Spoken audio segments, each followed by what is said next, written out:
Chief Ethel Cook, Ottawa Tribe, who's also one of our speakers today.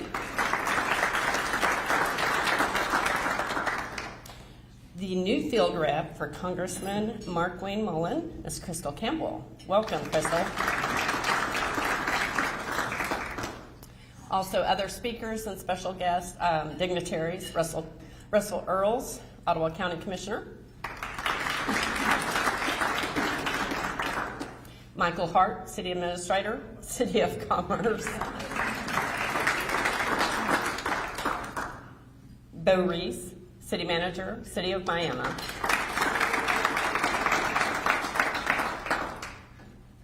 And we also would like to just give special recognition. We're very excited to have this person join us just recently, campused here at NEO. And that is Sandra Pierre, who is our Business Development Advisor for the Oklahoma Small Business Development Center. So we're going to be working quite closely with Sandra as we move forward in economic development, small business efforts, and so we're so glad to have you. We thank Dr. Stafford and others for their hard work to once again attract the Small Business Development Center back to Miami. So we're glad to have you, Sandra. Okay, we're ready to go. Russell told me I don't like him, but I do. He's one of my favorite people. So please welcome Russell Earls, Ottawa County Commissioner, to the stand.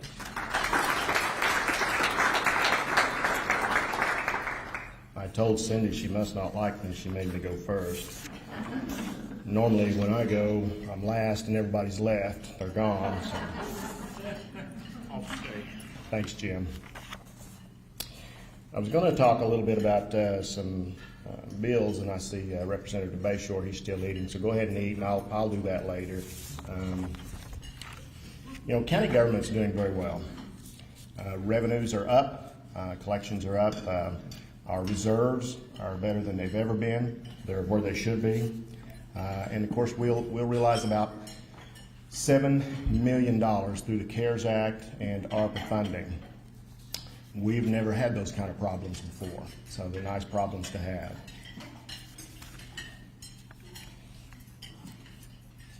We're going to partner with ODOT. I think this is the first time ever we've partnered with ODOT. They hatched the idea of allocating $200,000 for county government, and this is statewide. They figure it's going to take about $400,000 to hire some grant writers to try to pull some of these IIJA dollars in, and so they've been very successful since '09. I think they've spent $4 million on grant writing, and the return on investment has been $400 million.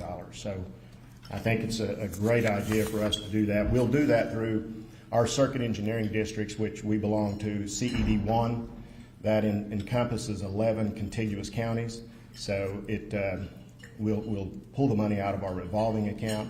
It'll be just pennies as to what we get through that account. It's $120 million statewide. Statewide, Representative Bayshore, and thank you for trying to get that cap lifted to $150 million. It's very, very important for us.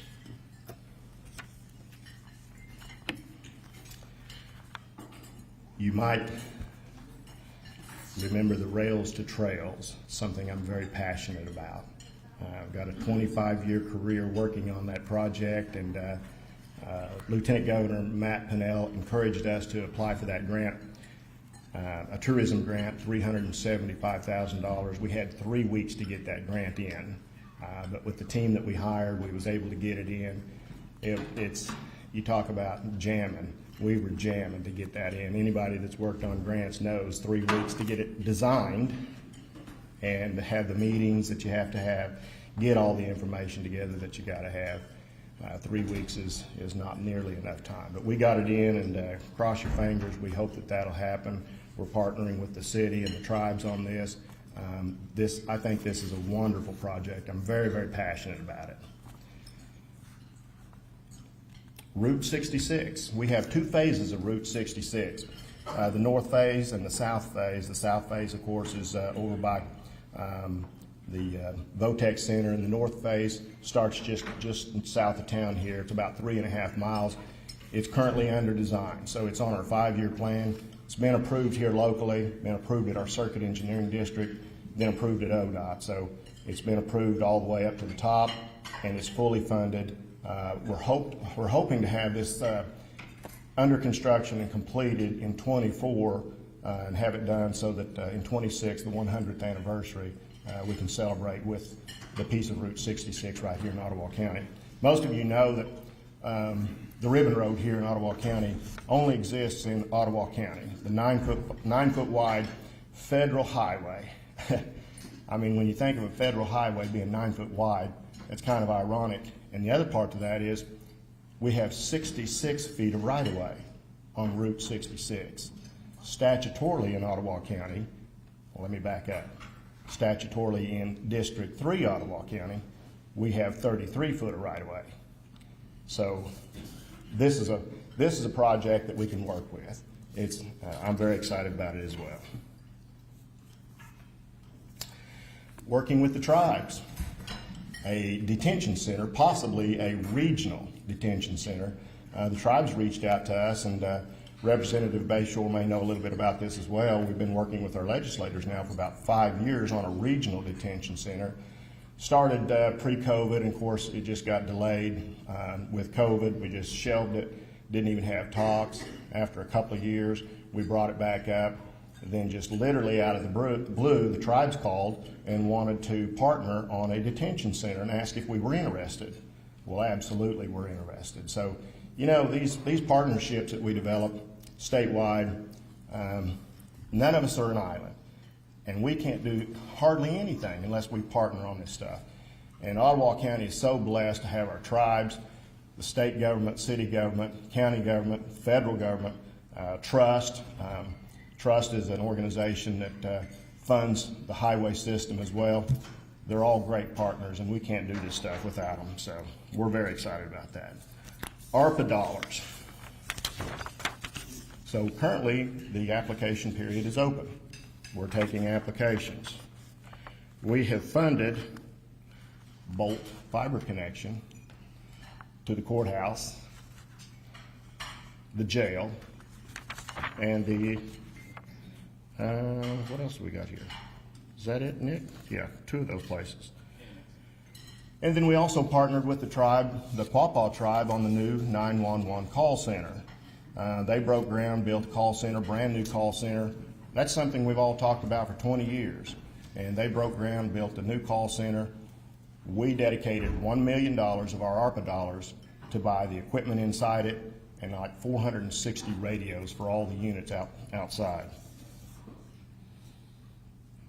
Child Advocacy Center, $125,000. So to just give you an example of some of the things that we're funding, we're going to receive around $6.2 million. So get your applications in. That's not a lot of money. We're going to go through it fast. I see Mackenzie smiling back there. She's got an application in for us, and I think there's a couple others coming. Amanda's got one, so get your applications in. That's about all I have, and thank you, folks. Got any questions? Don't clap yet, man. Russell, Yeah. on the rail to trail, where will that start? Basically, they're in Riverview Park, just a little bit north. I forget the street. Is it 5th Street? Bo, do you remember? It's somewhere around there, but basically in Riverview Park, and we'll go across the old railroad trellis over the Neosho River, which the bridge is in really great shape. I mean, it used to hold trains, so it'll hold people. We'll do a thorough inspection on it, of course. And then it'll go down the rail bed and come out. It'll basically end there at Southern Hills Baptist Church, the new Dollar General store. We're hoping the next phase, the next leg of that, will head on down. And what we've done in preparation of this, it'll head on down the rail bed and come out. It'll tee into 130 Road. So we paved 36 feet on 130 Road, 0.2 of a mile to the west, and then that ties into Route 66. And then, of course, we're refurbishing Route 66, about 3.5 miles of that. So that would basically be the trail. Any other questions? Thank you all. Yes, sir.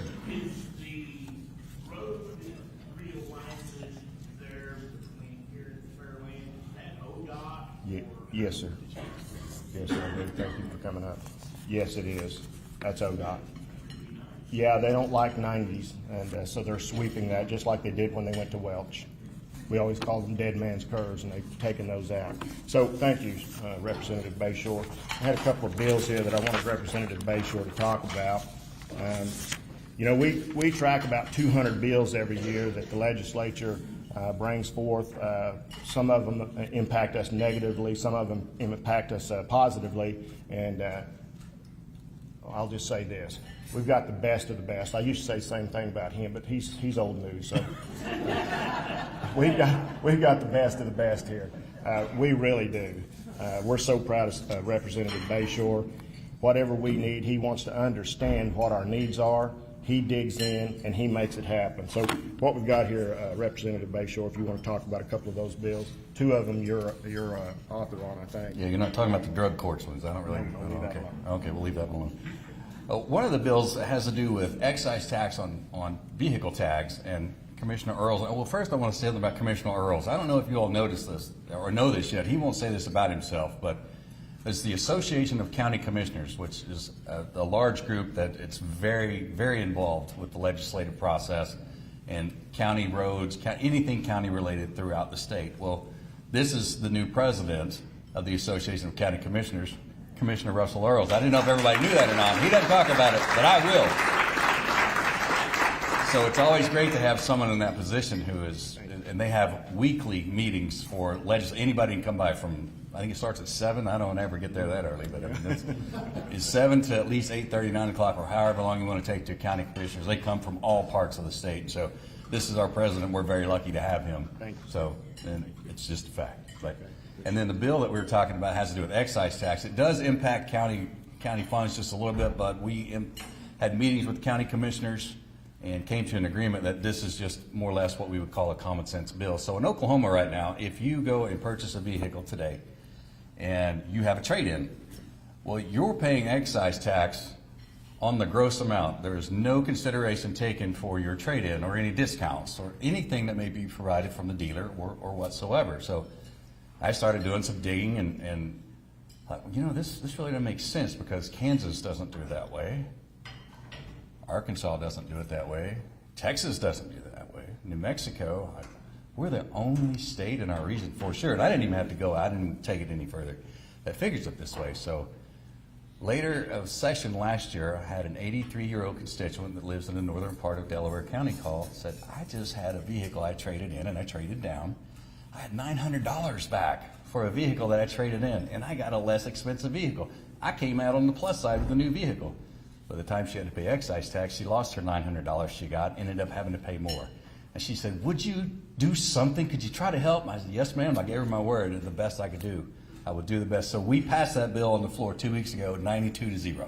So now it goes to the Senate. And it's kind of hard to argue against, but it does impact the county roads a little bit. We have made a pledge to Commissioner Earls and the association to continually fund things and try to impact positively how our county goes forward.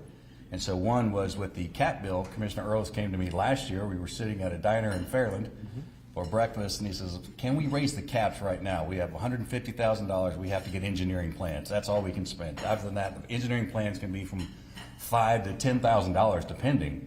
And the engineering plans just come in and say, okay, yeah, go ahead and build, basically. So it doesn't take away any requirements for roads or bridges or it does not remove any regulation requirements whatsoever.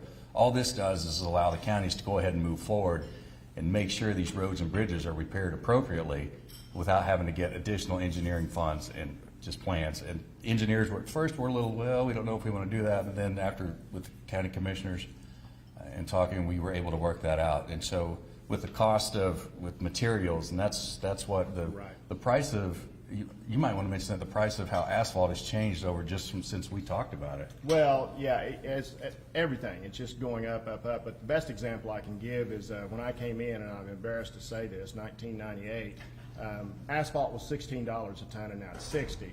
So, you know, we created a 5-year plan, and in 10 years, it's just blown apart because of cost, the inflation of everything, and so your 5-year plan's out. So when we have a cap on something, it's basically a slow death.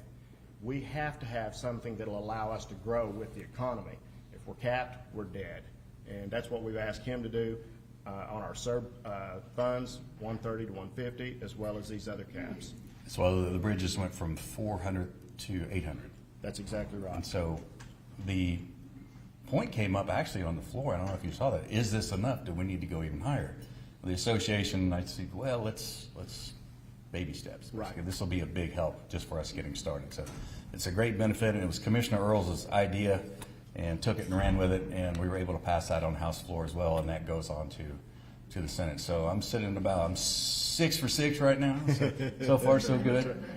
Just passed a bill yesterday that expanded rural broadband thanks to the mayor of Fairland and Yes. Mr. Bolt representative, Mr. Nick Bowers over here, and got to give them credit. They were at the Capitol every day this past week, so it was deadline week. We had any bill that had to be heard, had to be done by yesterday, no matter what. So if you're still on the agenda and your bill's there and it didn't get heard, well, sorry, it's no longer. Luckily, we didn't have any of those in our area, thank goodness. But thanks to the co-ops who established a relationship and an agreement with AT&T and Verizon, who I still to this day I don't know if anybody here from AT&T and Verizon, but you've had years to come into rural America, rural Oklahoma, and didn't do it. But when the co-ops want to do it, all of a sudden it's a problem. No, it's not a problem. And they're the ones that are expanding. And we're lucky enough to have the co-ops here that have been doing this, have been expanding and going out. And some in the western parts of the state really aren't doing that yet. And like, well, we don't really want someone attaching to our poles and offering rural broadband. Well, your constituents do. The people that live out there do. The people that are extreme, or even north of Quapaw, do they have rural broadband? I don't know if they're going to get it. Thank goodness. So thanks to you all in Bolt and for everything you all have done, and Daniel Webster. And it really makes a difference when if you all ever want to come up to the Capitol, please do. You have no idea how great it is to see people from home, just to be there. It's so refreshing, and seeing Nick every day this past week was great. So we do have a good presence at the Capitol, and we're continuing to move forward. And yes, Ben Loring, Representative Loring to me, still has a great name there. So he's the one, and I always have to call him out because he's been nothing but great to me. And we have a good relationship, a good working relationship. And it's funny because if you watch the national television, the news, you see, the Democrats are voting, they hate each other. Well, it's not like that in Oklahoma City.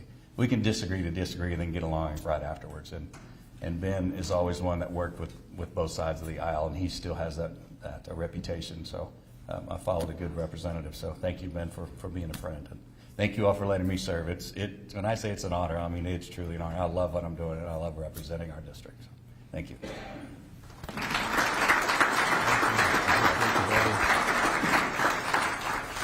Any other questions?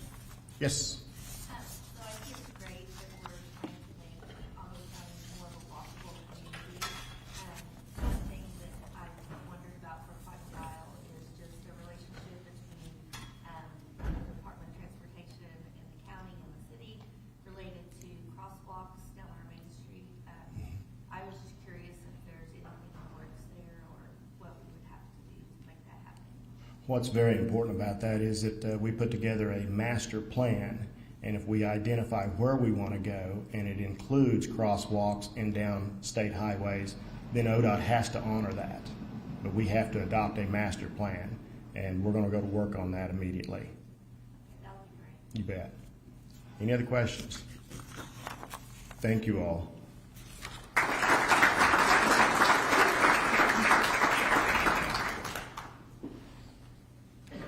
Took my agenda.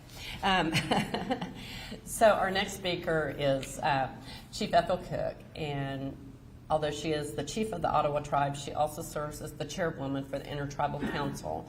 So we're always excited to hear more about what all of our tribal nations are doing for our community to make Miami and the surrounding areas an even better place to live, work, and play.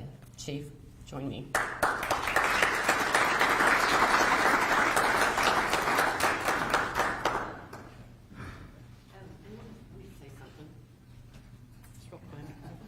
I'm not going to embarrass you.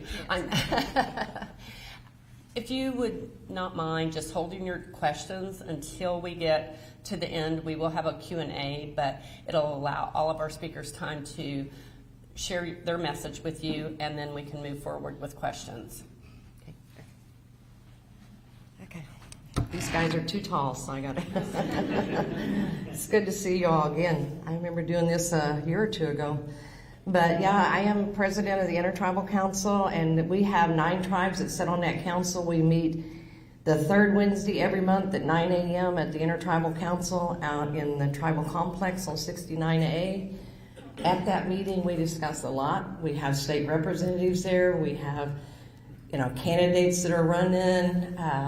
A lot of our community comes in to see if there's something we can assist them with. And at that time, they share a lot of needs that we have, and if we can't, the Intertribal Council can't itself, most generally one of the 9 tribes or more than one of the 9 tribes will step in and try to help. Recently, like Russell was saying, some of us tribes have been working with the Miami tribe. Doug Langford, the chief, had started this with the new jail system and the new judicial system. And so some of us jumped on board, and we're trying to push that. I know he donated quite a bit of his chunk of money to help get the $2 million on just getting the current jail acceptable. But that's something we're really excited about getting done, because we also not only want to add a judicial system, we want to add a juvenile judicial system, so that when we get our kids in there, our young folks, that we can get them some rehab. Get them some training, get them some education, instead of throwing them right back out on the street with nothing to go on and get in the same trouble again, just keep repeating history. So we're real excited about working with everybody on doing that. I wish Doug was here today, because I have to say he took the ball and he ran with it, and he's got people from Washington and all over the place that's coming in, and different grants that we can use, him and his lawyers, to make this happen. So I'm really excited about seeing that happen. But also, we, like they're saying, we do a lot of the roads, interior roads. I'm excited. I'm hoping this spring or maybe early fall that ODOT gets in here and gets 69A expanded. We were able to, Chief Glenn Wallace had the bridge money to expand the Spring River Bridge. That poor thing, I don't know what kept it standing. But they made them good back in them days. But it was getting pretty scary going across it, so they came in and redid that. So we was able, the Bureau of Indian Affairs, Jerry Hughes, was able to repurpose her money and put it onto the 69A project. So hopefully that $1 million will be sitting there, and when ODOT gets in, we can get that 69A project done. My understanding, the last we had a meeting, was it was going to be a Super 2 with a turning lane, or have they changed? Hadn't changed that. Bo, had they changed that? Was it a Super 2 with a turning lane? And then I think we're paying for out to Future Farmer Road, and hopefully Chief Harper will. Yeah, and the Quapaws are picking. Just put him on the spot a little bit. He's used to me doing that too. And then hopefully the Quapaws will pick up after that. So we'll have that all the way out to 69 Highway. And of course there is some talk, which I don't know how that even through the chat piles up through there, up to through Kansas even, because we have so much truck traffic now. And we have so many businesses out there and our clinics out there. Mushroom plant, the Quapaws Rehab Center and drug and alcohol rehab, that it's just dangerous to even try to turn off of that thing. So I'm excited. I can't wait for that to get started. It's going to take a whole lot of our front yard at our office, but that's good. That's okay. We don't want to mow it anyway. So, and I know Chief Harper, he just had a wonderful ribbon cutting for his new daycare and his new community center. And he also has a COVID relief building out there right now. And I know we got to tour it, and his community, well, both the daycare is excellent. If you didn't get an opportunity to go, it's beautiful out there. And they have a baby room all the way up to, it's amazing the different rooms they have for the different age groups. So they did an excellent job. Their community center is beautiful, and I know he rents it out for funerals, baby showers, wedding, different things. So if you guys have that in mind, sure, and give them a holler. I was trying to think. Of course, we did the Central Street Bridge. When we got that put in, we was able to acquire, with the help of the city of Miami, $1 million emergency bridge funding so we could get that Central Street Bridge open back up so the high school, because that's through traffic all the way, high school, NEO, and downtown. So we were able to get that done up. Chief Harper, am I forgetting any new projects? Commissioner talked about the 911 call center with Falls. Okay, yeah, that's a big one and really good. We needed that so bad. So that's a big, excellent one. And then, we also they have so many of the other businesses with their grows and their gardens and their buffaloes. And I think Chief Harper's got cows now. And so all the different things. The Modocs have their, where they're going to start selling their buffalo out at the old Benny Ray's Market. They went in and remodeled that and made it look really nice out there. And they're going to be doing that. So it's one of those things where, you think us tribes would be fighting, and sometimes we have some heated discussions, don't always agree. But for the most part, when it comes down to our community and our tribal members and where we can help in our county, we try to do the best thing we can. So anytime you want, just give Shelley a call out there and you can get on the agenda to speak with us. If there's something you're needing or wanting to suggest to us, we're always have an open door policy on the third Wednesday of the month at 9 a.m. Okay, and saving the questions till later? Okay.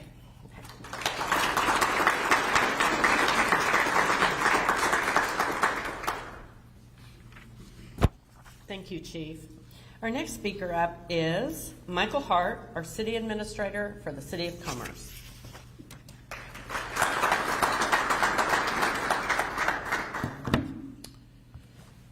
Good afternoon, ladies and gentlemen. Do appreciate the invite from Cindy Morse to come over here and speak to you all today. Also want to thank NEO and Sodexo for the wonderful food. If we could give them a round of applause real fast. I was joking in line with Heather Lillard earlier about, I own one white shirt, and of course we had barbecue today. But as you can see, I did all right so far. But I do have coffee up here that I'm more than likely going to spill on me, but that'll be all right. A couple things I want to just let you all know about what's going on over at Commerce. As with any other small town or any big town across the United States, infrastructure needs seem to be paramount no matter where you go. Whether it's a small little town like Commerce or Quapaw or Fairland, the ones we have here, or even some of the bigger ones that we have here in Oklahoma. For instance, Tulsa, Norman, Broken Arrow. We all seem to have those infrastructure issues going on. So one of the things that we've got going on over at Commerce is we're putting together a municipal bond that we're going to put out to the voters here in about 10 days. What it's going to do is hopefully secure us about $4.5 million for us to be able to go in and repair water lines, or not repair, replace water lines that are literally over 100 years old. Along with that, we thought, hey, while we're digging up these water lines, why don't we replace the streets too? So, again, about 18 blocks worth of water lines, streets, proper curbs and guttering, proper drainage. So that's one of the big things we got going on right now as far as infrastructure stuff goes in Commerce. Another project we're just wrapping up on is we end up replacing one of our water pumps there in town. And along with that, we replace all the telemetry stuff.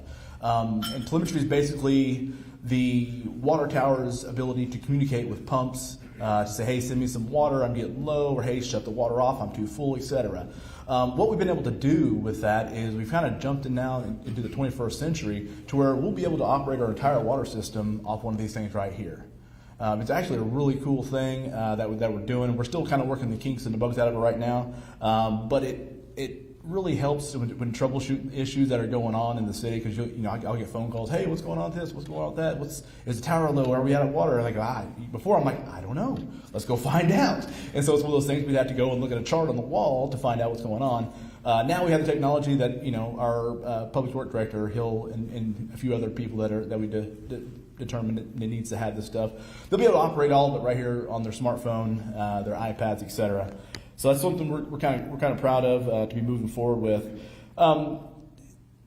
Today, so the event here today is called State of the Community, which I thought was kind of fitting for the next part that I was want to talk about as far as community goes. And I just looked up here just a few moments ago the definition of community. And so I'm just going to read this verbatim here. A feeling of fellowship with others as a result of sharing common attitudes, interests, and goals. So one of the things that I've always tried to do, I mean, even before my time as city administrator when I was the mayor, I was one of those things I always tried to get everybody wrapped up in this community, everybody moving forward together, one mission, one goal, one voice moving forward. And something I've been able to do here over the last about year and a half now, since coming on as the administrator, is kind of redevelop some of the relationships that we used to have that had kind of fallen off. So one of the really cool things that I've been able to do, or I say it's not me necessarily, but it's the City of Commerce being able to do, is reestablish our partnership with the Quapaw Nation. If you don't know, Commerce, the entire city limits of Commerce is within the Quapaw tribal grounds. And so we've been able to get together with them, and we've got a lot of opportunities for some new housing developments through the Quapaw Nation, through the QSA, to get some new homes in town. You know, new homes, hopefully bring new people, bring new businesses, bring more folks to the area. Also, cross-deputization that just happened here a few weeks back. Everybody's undoubtedly heard of McGirt by now. So that's caused everybody to try to kind of change things up a little bit with the way we do things. And so again, we've been able to work with the Quapaw Nation with getting all of our officers cross-deputized in order for them to be able to serve our community better. Another thing that I'm really excited about is a partnership that I've struck with Bo in Bless. And this is something we kind of put together, just kicking some ideas around, thinking, you know, what can we do together to foster, you know, kind of a good spirit here of the community. So we've kind of put together, I don't know what we can call it yet, to be honest. We really don't have a name for it, but basically we get together once a month, and it's all the leaders here in Ottawa County that we can pull together to have lunch and kick around ideas. So far, you know, we got some pretty good turnout so far. Hoping to get Mayor Bauer, you know it's going to happen. You know it's going to happen, Nick. I'm hoping to get Mayor Bowers up here to join us one of these days. But again, we've been able to sit down, myself along with Bo and Mayor Parker from Miami, Leon Crow, Mayor Wyandotte, we had Dean Bridges from Afton, town administrator down there at Afton, and their city clerk treasurer, I believe. Yeah. But again, it's one of those things where we're able to get together, because there's going to be things that we won't be able to do, but maybe Miami can. I mean, for example, a couple things that we've already partnered up with. They had an old tanker for the fire department that they're getting rid of. We needed one. And so it just happened and said, hey, what do you think about this? And we did all the legal stuff, and appreciate Mr. Loring and our city attorney as well as getting all that stuff worked out. And instead of getting rid of it and going somewhere else, it stays right here in the community to continue to serve the folks here in this community. Because just because there's a fire here in Miami doesn't mean they're not going to call us and say, hey, come help us. And so that tanker that they give us, it can be right back here in this community, continue to serve this town here. So that's one of the examples. The other one, our jet rotter. We have an old age jet rotter. Jet rotters are basically a big roto-rooter. Everybody follow me? Helps clean out sewer? Okay, cool. I didn't want to get too gross with it, but anyway. Right, I didn't want to go too in the weeds with it. So, but we have an aged jet rotter that was constantly needing repairs, constantly down. Well, it just so happens, Bo's got a couple of them over here. So again, we've been able to partner with the city of Miami, and then we call them up, hey, we need some help. They come over, they do it, and we go on down the road. Again, not to get too gross with what they do. So that's something I'm really looking forward to going forward, is this continued partnership that the City of Commerce has with Miami. And again, we're going to get Fairland roped in here one of these days. I mean, Nick's a busy guy, I get it. I've known Nick for a little while. He's more busier than I am, it seems like sometimes. But it's just one of those things. I'm hoping that all of us here in Ottawa County will be able to lean on each other and say, hey, we have this problem. Have you ever had this problem? Oh yeah, we have. Here's what we did about it. And just be kind of a sounding board for each other and be able to help each other out going forward in the future. Because again, in my opinion, the only way we all go forward is together. There's no sense in someone trying to outrun somebody else here in this area. A couple other things I do want to touch on, and I will get out of here. Another partnership that we've struck up with Ottawa County commissioners, Commissioner Furness. Oh, there he is. He tried to duck his head on me. Commerce boy right back there. Salute to you, sir. It's been great to work with Mike. We got a few projects lined up that they've been able to help us out with. Again, it's things that we can't necessarily do for ourselves, but it's good to have those folks that you can turn around and rely on to be able to be there to help you out. So I'm looking forward to working with Commissioner Furness as well as Commissioner Earls and Mr. Chastain's not here today? No, I don't see. Okay, all of them as well. Again, it's for me, it's just all about community together going forward. Two other things. Let's see. Yep, two other things I want to hit on because if not, I might get hit when I get back. The Mickey Mountain Woodback Classic. This is an annual tournament that we've done now for 22 years, maybe? 22? Is it 22 now, Jim? Okay. Yeah, started when I was a senior in high school. So 22 years now. April 7th through 9th. Lots of good baseball action coming y'all's way here. Be sure to check that out. Also, Commerce Days. I'm going to do a shameless plug for Commerce Days. June 8th, 9th, 10th, and 11th.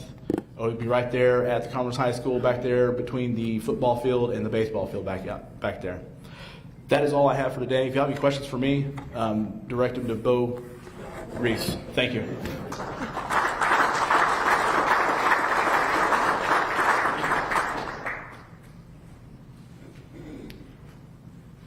So give me just a moment. Heather Lillard is joining us at the podium.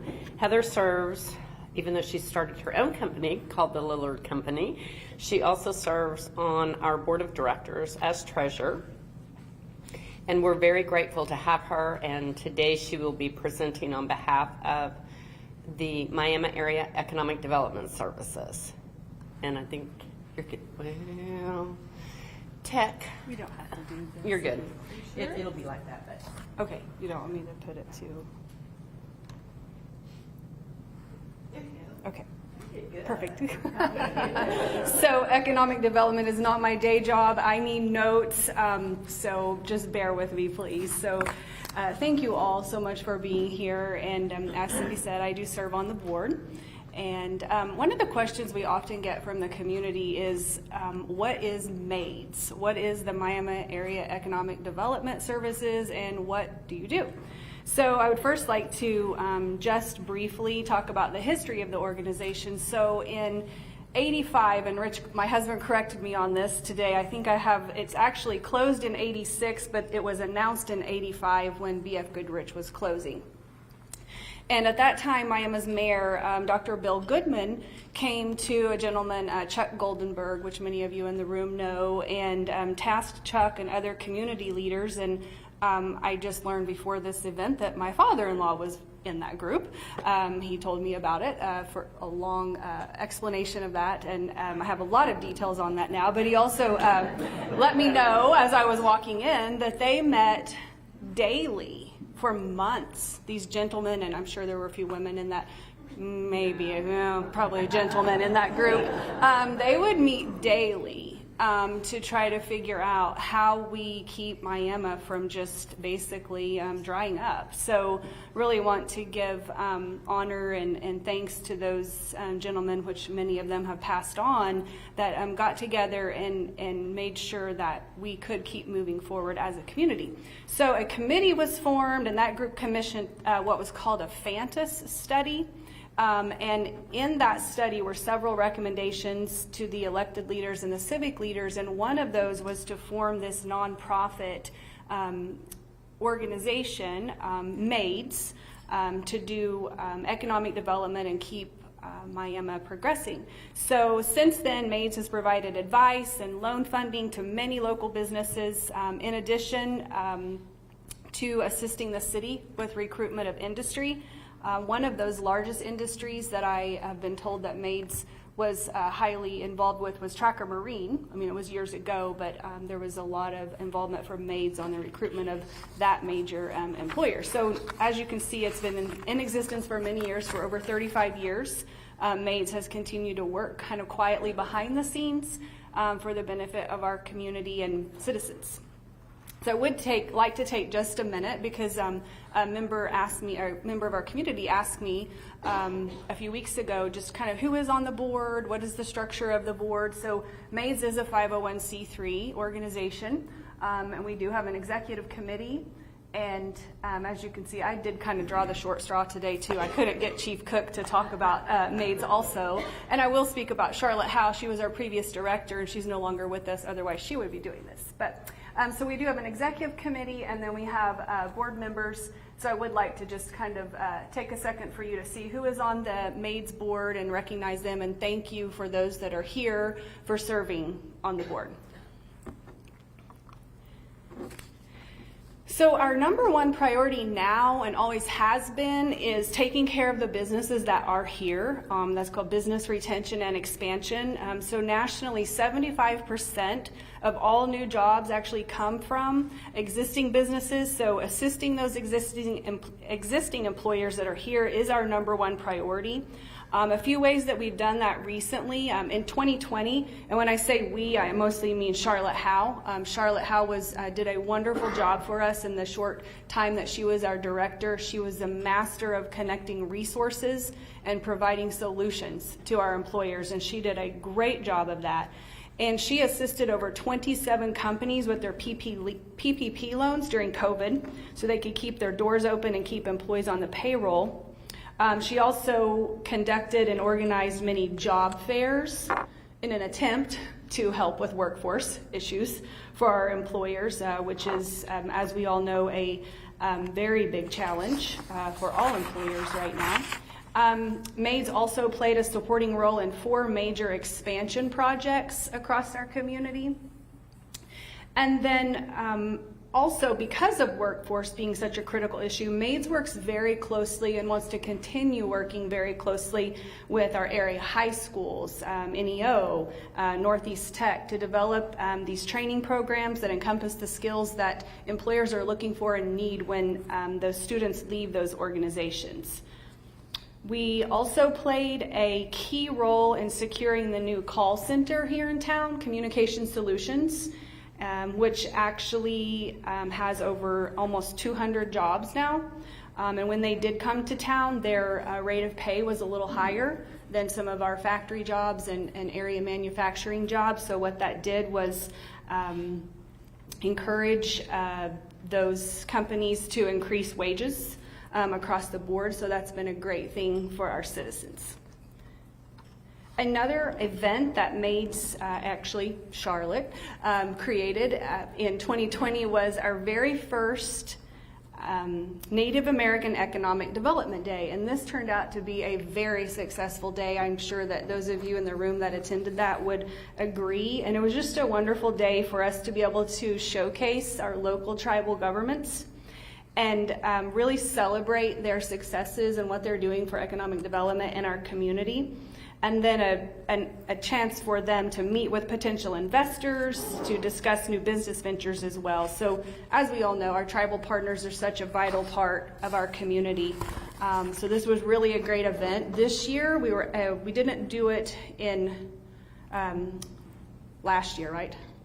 We missed a year. Okay, but this year it's now been rescheduled twice, once for COVID in early February and then the crazy snow day a couple of weeks ago. So stay tuned. We're hoping for April 29th on a Friday, and it may be held right here, right? So we're working out a few details on that. So stay tuned for that date.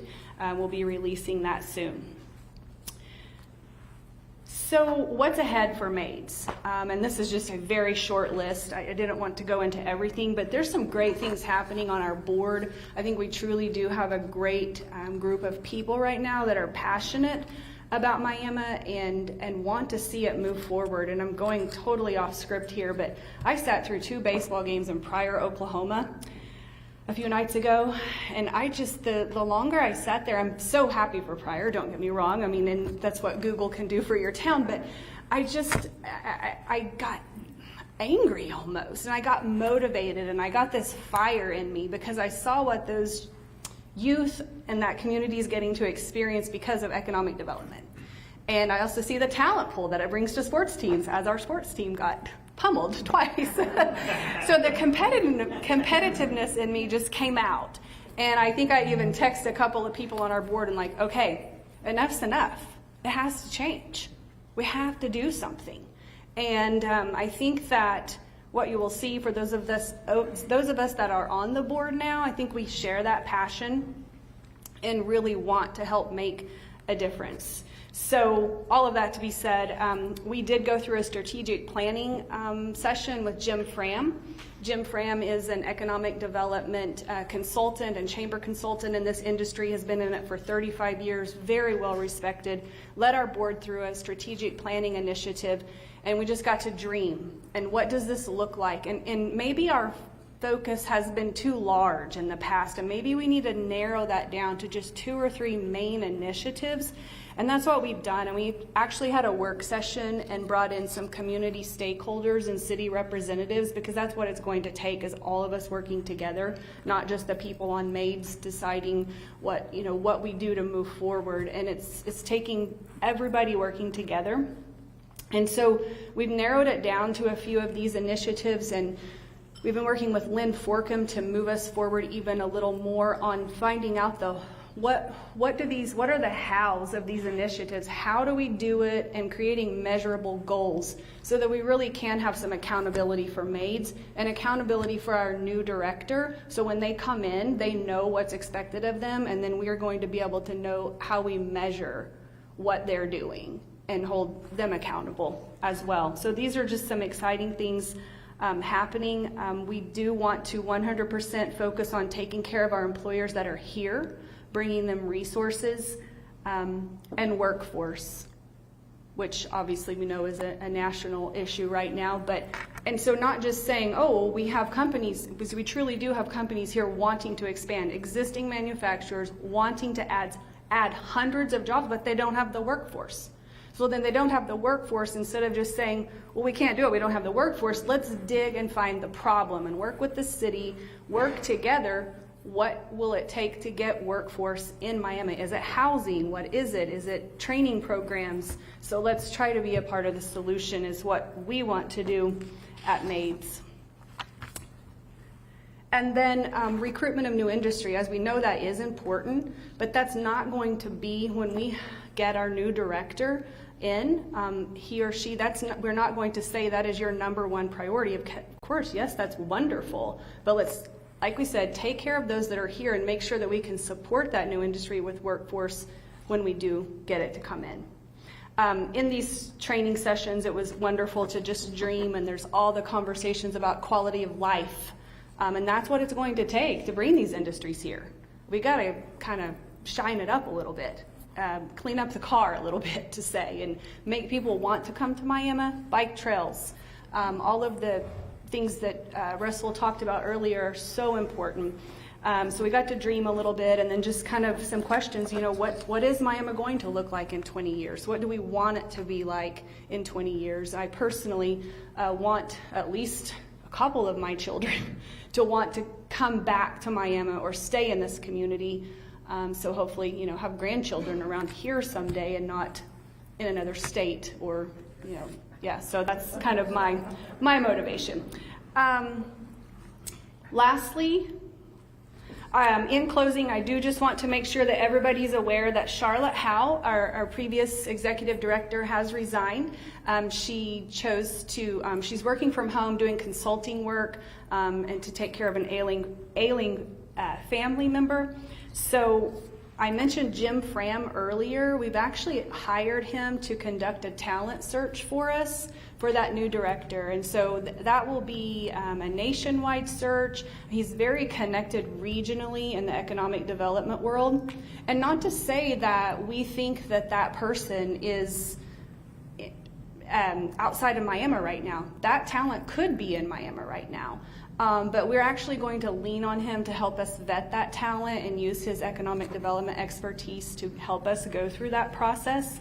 So we're very excited about that. We do hope to have a new executive director in place in the next 90 we were thinking 60, we're thinking 90. I mean, it could take a little bit longer, but that's our goal. So hoping to have that person in place. But in the meantime, if you have any thing that you may need help with, your company need resources, or have any questions that may have been directed to Charlotte, please reach out to Cindy at the chamber. And yes, you're welcome. And she will be able to field your call, and maybe between all of us, we can connect you to the right resources. And with that, I would like to thank Cindy and Takesha during this time in the interim between directors. They're really stepping up and taking on a lot of the added responsibilities. So thank you both very much. And so in closing, for real now, I just want to say how honored I am to serve on this board and serve our community. And like you've heard before me, and I'm very anxious to hear from Bo, there are some pretty great things happening in Miami. I think it's about to get even better. We're in a great place. And overall, right now, I feel like the collaboration between Maids and the city and our tribal partners is probably at a place where it hasn't been before, and that's exciting. And the way it's going to stay there is that we all are communicating, and it's not that we are going to agree 100% of the time, but let's at least, agree to disagree, but still work together to find a solution. Keep working together to move us forward. So thank you all very much, and questions afterwards. And I'll try to stick around. I'm trying to make it to a 1:20 baseball game in Grove, but I'm not sure if I'll make it, but someone will be around for the board. Thank you.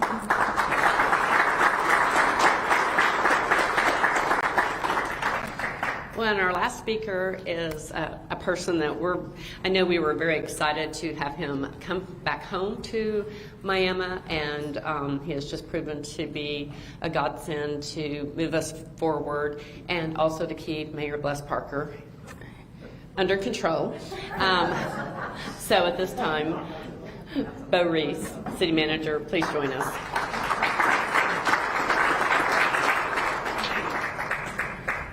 Oh, thank you, Cindy. So now that we've entered into our last hour of the program, I do have quite a few things that I want to share today, so hopefully I can get through them and get to the point. A lot of things were already shared, which is fantastic because that shows the collaboration that goes on between not only our communities, but our tribes and our county and everybody working together. One thing I did want to mention, since Michael had mentioned me so many times, what people don't know or may not know is Michael is actually a board member of the Oklahoma Municipal League, which is our statewide organization of municipalities. And so Michael has just been a tremendous resource for myself. His experience and institutional knowledge in being around here and being part of government, city government, has been tremendous, and I appreciate all that he does, and being such a great channel for me and others to work through, and to be such a great representative for us on that Oklahoma Municipal League. So thank you, Michael, for all you do. Guys, I would hope to think, like me, you can't drive down Main Street of Miami without feeling the absolute economic energy that's happening here. There's just, everywhere you turn, every corner you go through, every corner street, there's something happening. So one of the things that I was working on was a list of what was going on. And so I'm going to rattle through these. And the point I'm going to rattle through them is because there's a lot of them. And I want you to feel that energy of what's going on in Miami, Oklahoma, and what's happened over just the last 12 months. So these are basically ribbon cutting, store openings, construction, things of that nature. Becky's Carpet and Floor Cleaning. The Boys and Girls Club opened the fifth location of the Wilson Early Childhood and New Teen Center. K-Dog Crazy Discounts Bin Store. NEO Realty moved to a new office. Buffalo Run Casino added Coal Creek Restaurant and Topgolf Swing Suite. T-Mobile put in a new store. Cook's Processing expanded their facility.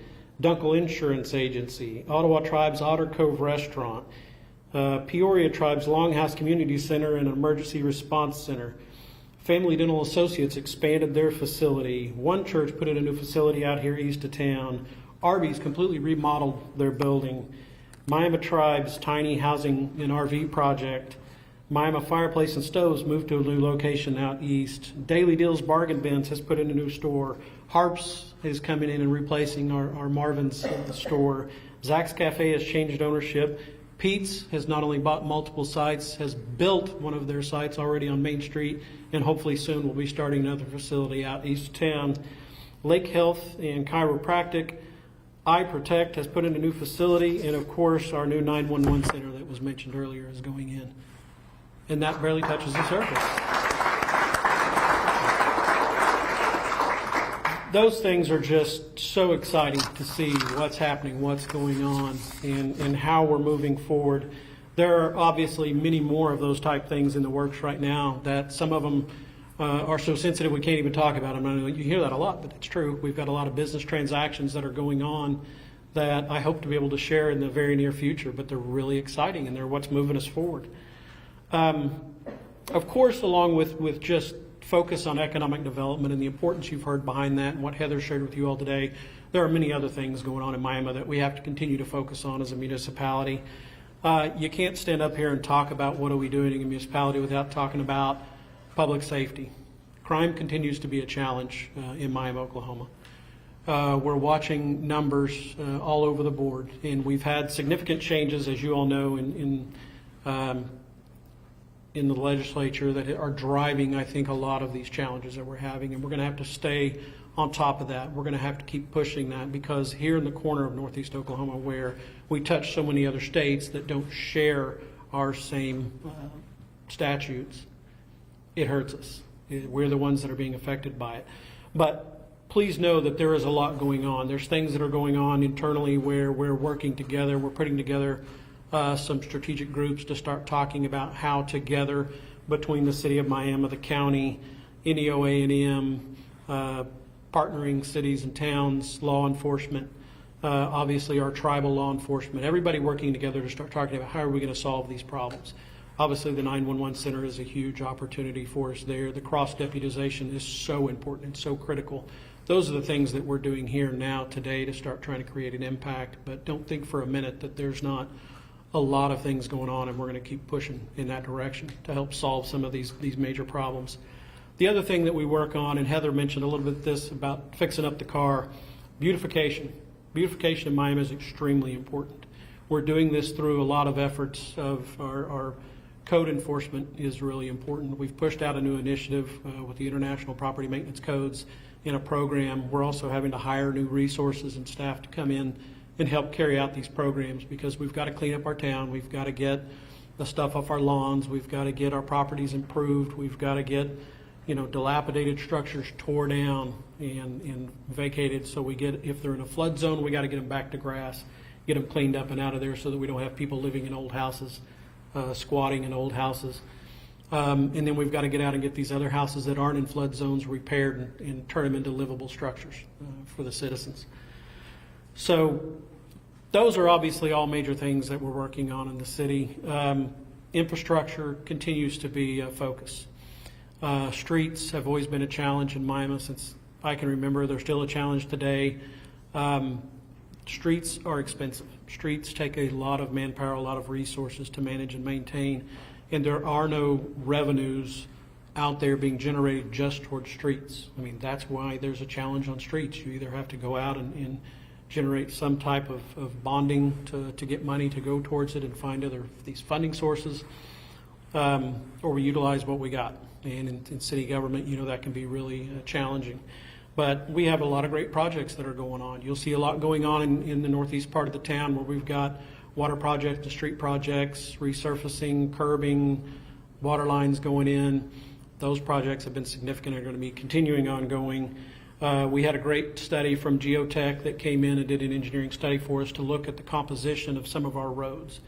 And what they did is they went and they milled up some of our roads, they cored down, and they wanted to see what the base was underneath it, what the material it was made out of, and did it have the type of material in it that they could take it on site and do a mill and overlay in one spot. And what they do is they dig up that road, they mill that, and they mix it with concrete. And they tested this to figure out what composition of concrete they could mix with that to make it a viable long-term surface for the road. And they've actually found in a lot of our areas, some, not all areas could this be done, but there were a lot of areas that it would work. And what this does is it gives us the ability to go in and turn what was an asphalt road into a concrete road and do it in a more cost-effective way so that we could really stretch those dollars a long way. So it was a very exciting study. We're going to continue looking at it and hopefully be able to apply that in many areas around town.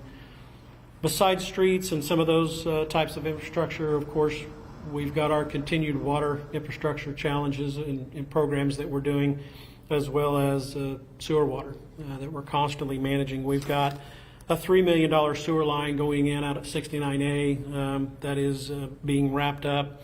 This extends the sewer line all the way out there towards a Quapaw Tribal Housing Complex, and will aid in future development out in that area tremendously. We've got another massive project of water lines that are being completed, mostly in the northeast part of town, where they're using a boring and fusing process that's able to extend the life of those even further. Sewer line repair under the truck route. Everyone knows the state of the truck route, and we're continuing to look for funds so that we can get out there and repair and replace the truck route. That is going to be a huge undertaking. One of the good things might be is that with all the federal dollars that are out there for water lines and sewer lines, there's water and sewer lines that run underneath the truck. I was going to start dancing here. Yeah, you don't want to see that. When the water lines run underneath your street, and there's lots of funding out there for water lines, then we get to go tear up the street and get to repair the road in the same time. So that's a good benefit and something we're going to try to utilize to our advantage. The other thing we're looking at is fiber optic within Miami, Oklahoma. We're doing a big fiber optic study and broadband study to see, what would it take and would it be fiscally and financially feasible to get fiber into the city. I know many people have looked at it before. It hasn't been something that other entities have been able to take on or saw the economic ability in it. But as a municipality, that's one of the few remaining revenues out there that a city could take advantage of. So the city is doing a study to look at that and see who could we partner with to do that. We know we're going to have to put some of that infrastructure out there as we modernize some of our metering on our utility side. As you look at automated metering, a lot of that comes with that same fiber infrastructure. So if we can tag onto those kind of projects and get fiber throughout the city, and then figure out who and how we might manage that and support that from a technology perspective. But that would be a great opportunity for Miami. And then besides just infrastructure and crime and all those other great things, obviously events and quality of life. That was something that Heather mentioned, and she's so right. It's important that we continue to focus on in our community and how we can come up with those quality of life type opportunities. There's so many things going on. If you go by our splash pad today, you'll see a really cool pirate ship out there at the splash pad that has just been constructed. We've been waiting on that thing forever. It's been stuck in a port for over a year.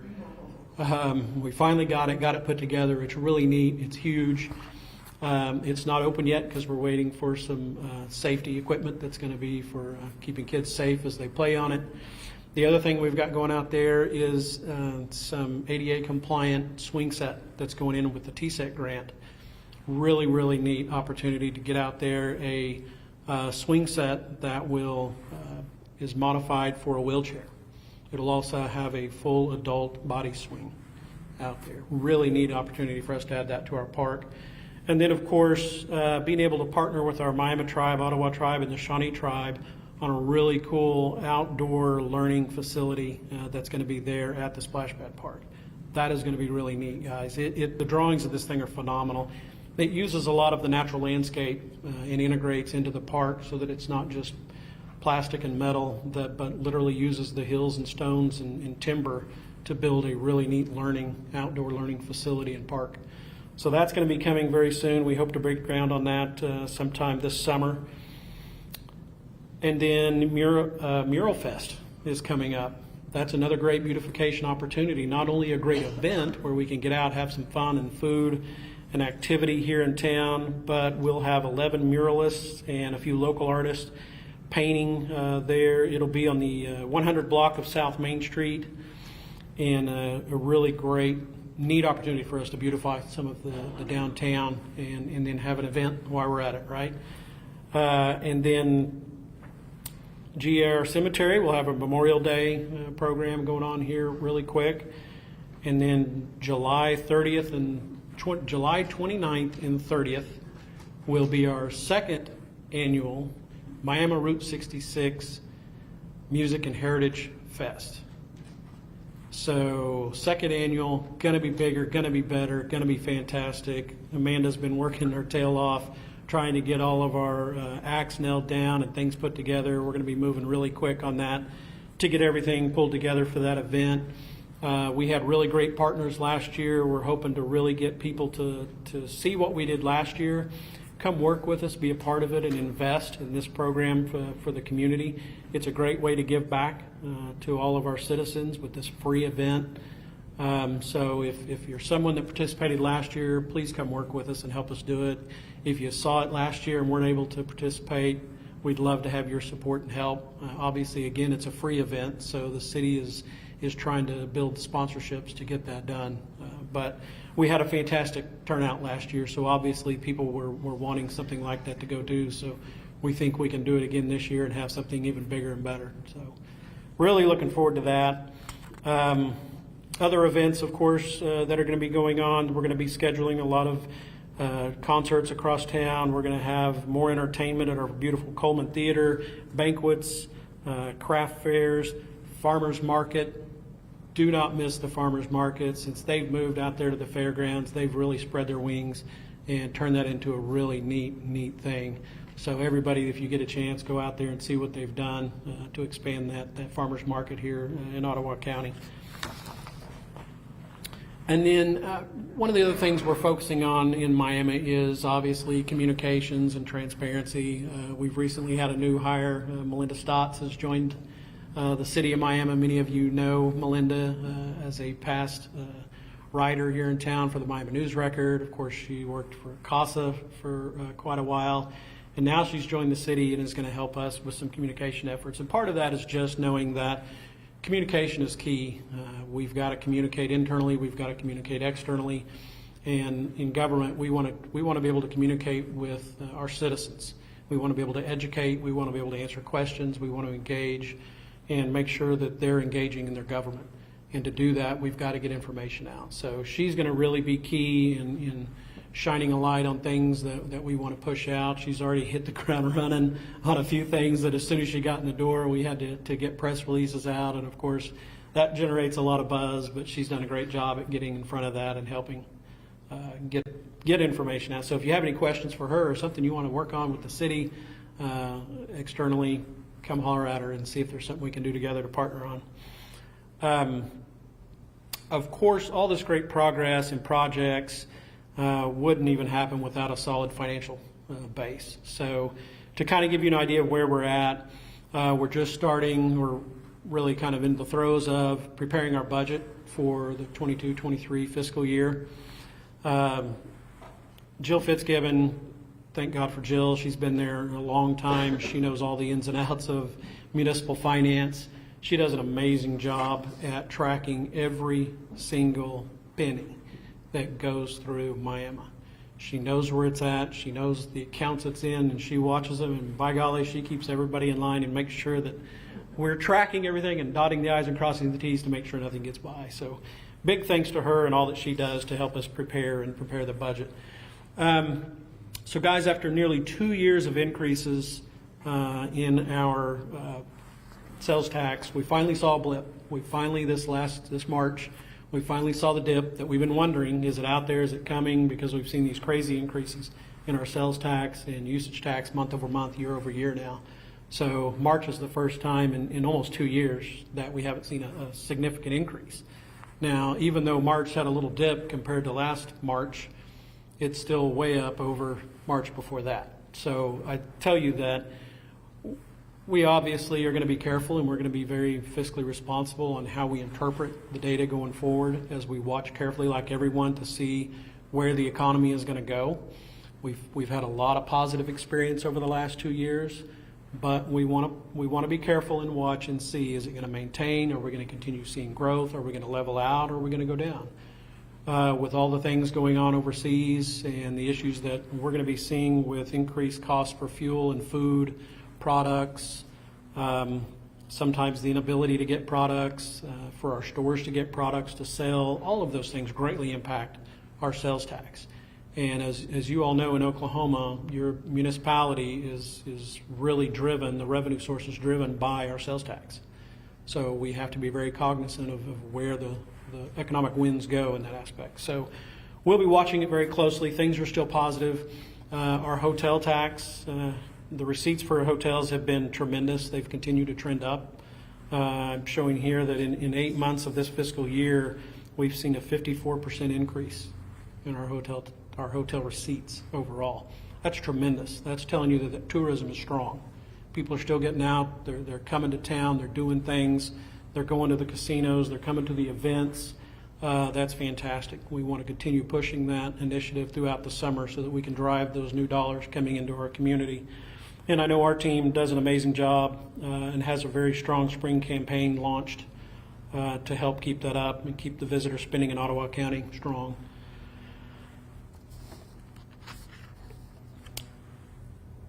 One of the things I wanted to mention today, because it really struck me as I was reading the paper this morning, one of the articles came out and said, tribes' economic impact to the state of Oklahoma for 2019 was $15.6 billion.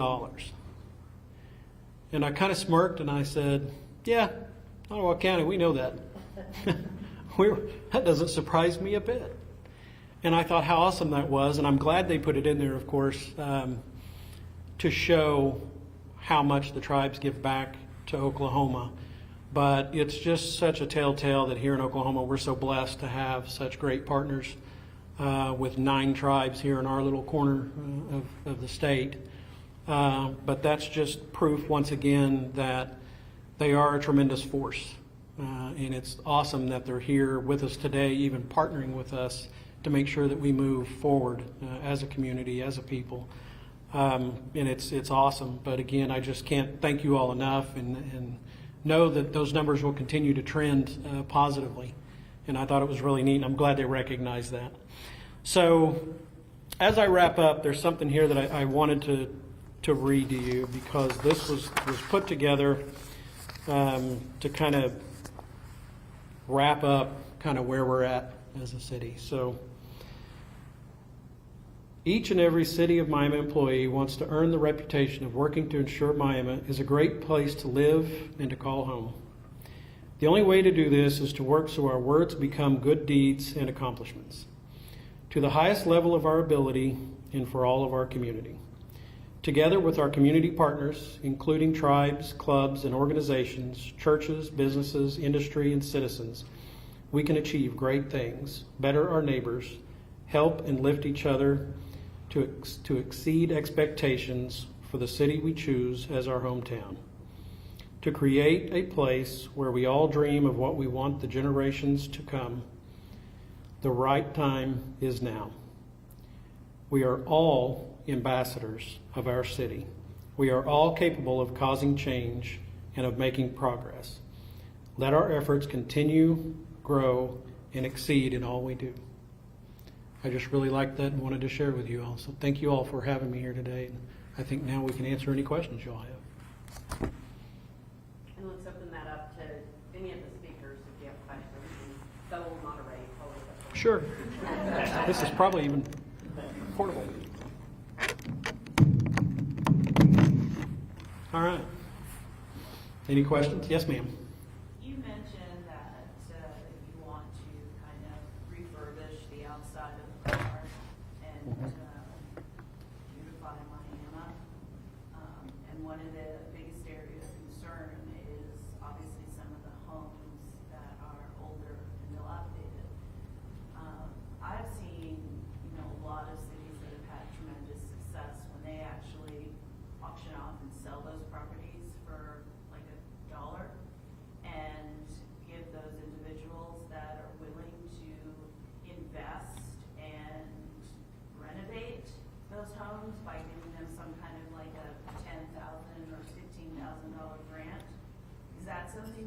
considered? You know, not exactly in that way as far as the grant. We've talked about those types of programs and to see if that's something we could afford to do through an incentive program is what you're talking about. Now, obviously, we do see something similar like that going on anyway.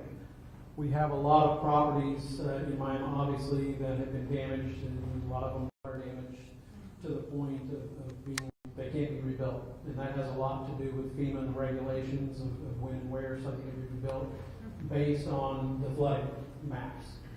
And that's a challenge. That's a challenge in Miami. A lot of these properties aren't worth anything. They can't be repaired or fixed or rebuilt on because of the flood zone that they're in. Now, those that can, absolutely can and should be. The problem we have is a lot of those houses are bought up for pennies on the dollar, and we're literally just slapping some paint on the walls and we're renting them out. And to be honest, they shouldn't even, in most cases, they shouldn't even live in.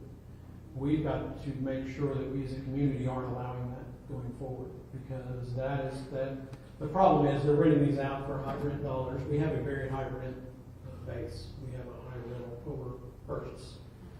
And those properties are just continuing to decay. We're not building them up. We're not beautifying. Now, there are some great investors in our community that are doing great things. They're buying up these properties and they are putting the right dollars in them, and they're making them livable. They're fixing roofs, and they're making sure they're not mold. They've got good, utilities, and they're safe, and they're pulling their permits, and they're working with the city and the county in many cases, and that's really what we've got to do.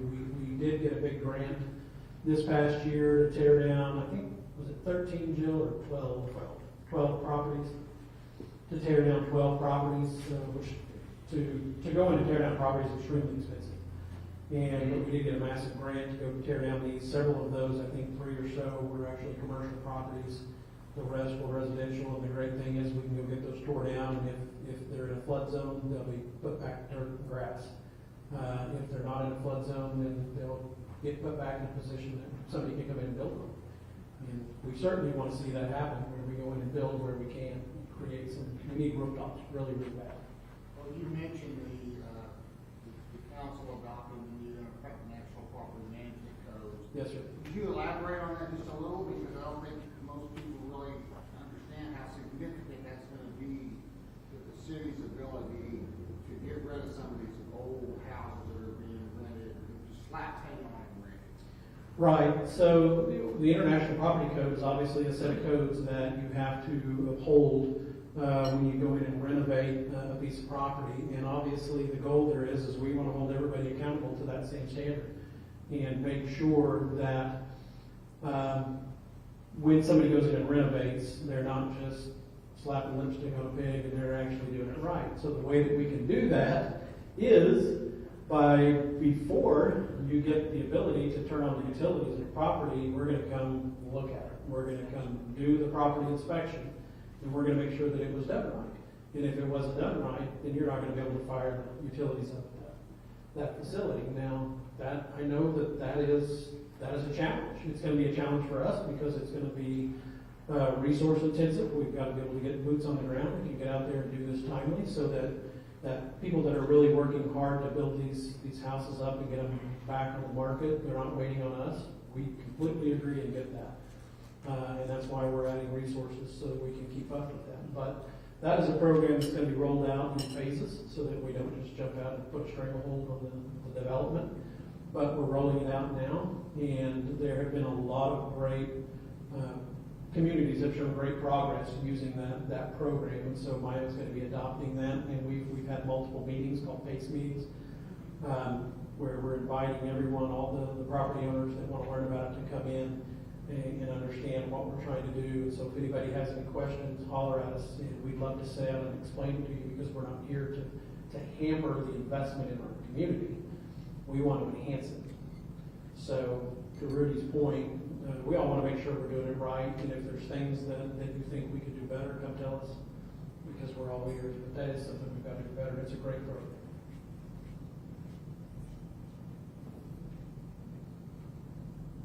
Any questions for me or anyone else? Michael wants to answer questions. That's a direct to you. And Russell's been a tremendous asset. Russell always is great, either explaining to me things I don't know, or just being there to make sure that we've got a connection with the county. And when we've got things projects that overlap, they've got resources that even the city doesn't have. And so we've been able to look at ways that we can partner to reduce our costs, to reduce the wear and tear on resources that I may already be strained with, to be able to utilize the county's help and vice versa. And I think it's a great partnership. I'm glad that we're able to do those kind of things. I think all the commissioners have been great to work with.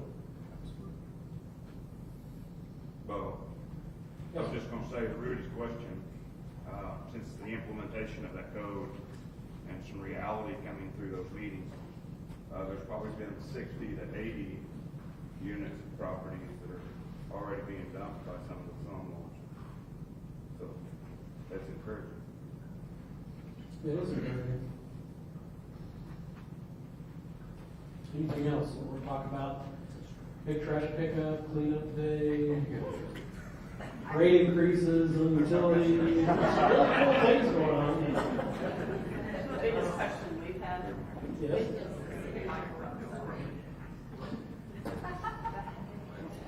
So you know what's funny about that? The city doesn't do that. The Miami News Record does. When is the citywide garage sales the biggest question we're getting? Actually, we're pinning that down. Yeah, that's usually first weekend in May. Is it? They're trying to get that figured out. Well, I'll get those phone calls, I'll put giving them to those cell phones and send them to I've you. been hassling, let me know if I can. They'll give you your personal cell number. Spoon bill are running too, if you wanted to know.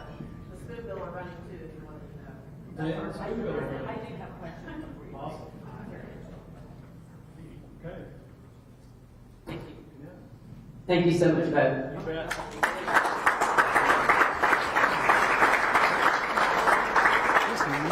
Is that yours? I don't think so. It's plugged in, isn't it? No, it's not mine. Well, thank you. I know we've run over a little bit over time, but we appreciate you staying with us and hanging out and finding out all the great things that have happened and the plans for the future. And I don't know about you all, but just sitting and listening to this, I'm very excited. I've kind of watched that growth happen this past year and watched the partnerships that have grown between our different entities. And it's an exciting time to be in Miami. We're seeing some great growth in northeastern Oklahoma. So I just say, let's all have a little bit of pride. I think both whatever you were reading was kind of what I was thinking a little bit earlier, but let's have pride in our community. Let's talk the good things. When people are posting bad things on Facebook, which is mortal enemy sometimes, come back with a positive. Let's do that for the next 3 months and see if we can turn some of this negative around, because we have a great community and we all need to work together to make it even better. So thank you for joining us. We hope to see you at you saw a couple of events up earlier at the Chamber's Award Gala. Be watching newspaper, listening to the radio for more information on our awards program. Make nominations, whether it's for your own company or other companies within the community, and then join us for a fun evening at Buffalo Run on April 22nd for the gala. Will you be there, Representative Tennessee Bayshore? Thank you, and see you later.